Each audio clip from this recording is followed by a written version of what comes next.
જલસા સુવાલી બીચ ફેસ્ટિવલનો આજથી પ્રારંભ. રાજ્યના ગૃહમંત્રી હર્ષ સંઘવીના હસ્તે કરાયું ઉદ્ઘાટન. તારીખ 20, 21, 22 3 દિવસ ચાલશે આ બીચ ફેસ્ટિવલ.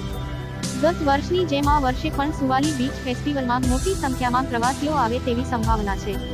આ વર્ષે 3 લાખથી વધુ લોકો આ સુવાલી બીચ ફેસ્ટિવલનો આનંદ માણશે તેવી તંત્રએ આશા વ્યક્ત કરી છે.